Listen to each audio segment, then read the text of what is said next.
കണ്ണൂർ ജില്ലാ പഞ്ചായത്തിന്റെ നേട്ടങ്ങൾ എണ്ണിപ്പറഞ്ഞ് ജില്ലാ പഞ്ചായത്ത് മുൻ പ്രസിഡന്റ് പി ദിവ്യ. കണ്ണൂർ ജില്ലാ പഞ്ചായത്ത് പ്രസിഡന്റായി തെരഞ്ഞെടുക്കപ്പെട്ട രത്നകുമാരിക്ക് അഭിനന്ദനങ്ങൾ അറിയിച്ചുള്ള ഫേസ്ബുക്ക് പോസ്റ്റിലാണ് കണ്ണൂർ ജില്ലാ പഞ്ചായത്തിന്റെ നേട്ടങ്ങൾ എടുത്തു പറഞ്ഞിരിക്കുന്നത്. പൂർത്തീകരിക്കാനുള്ള പദ്ധതികളും ഫേസ്ബുക്ക് പോസ്റ്റിൽ സൂചിപ്പിച്ചു. ഭരണപക്ഷമെന്നോ പ്രതിപക്ഷമെന്നോ വ്യത്യാസമില്ലാതെ എല്ലാവരുടെയും കൂട്ടായ്മയും സൗഹാർദ്ദവുമാണ് കണ്ണൂർ ജില്ലാ പഞ്ചായത്തിന്റെ വിജയമെന്ന് പി ദിവ്യ വ്യക്തമാക്കി.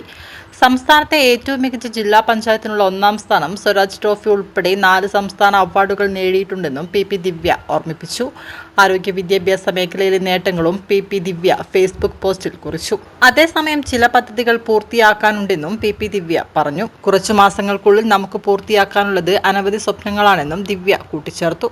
കണ്ണൂർ ജില്ലാ പഞ്ചായത്തിന്റെ ഭരണസമിതി അംഗമെന്ന നിലയിൽ താനുണ്ടാകുമെന്നും ദിവ്യ വ്യക്തമാക്കി. കഴിഞ്ഞ 3 വർഷവും 10 മാസവും കണ്ണൂർ ജില്ലാ പ്രസിഡന്റായിരിക്കെ പിന്തുണ നൽകി കൂടെ നിന്ന ഭരണസമിതി അംഗങ്ങൾ, ജീവനക്കാർ, ഉദ്യോഗസ്ഥർ, മാധ്യമ സുഹൃത്തുക്കൾ, ഇടതുപക്ഷ ജനാധിപത്യ മുന്നണി നേതാക്കൾ തുടങ്ങിയ എല്ലാവർക്കും നന്ദി പറഞ്ഞാണ് പി ദിവ്യ പോസ്റ്റ് അവസാനിപ്പിക്കുന്നത്.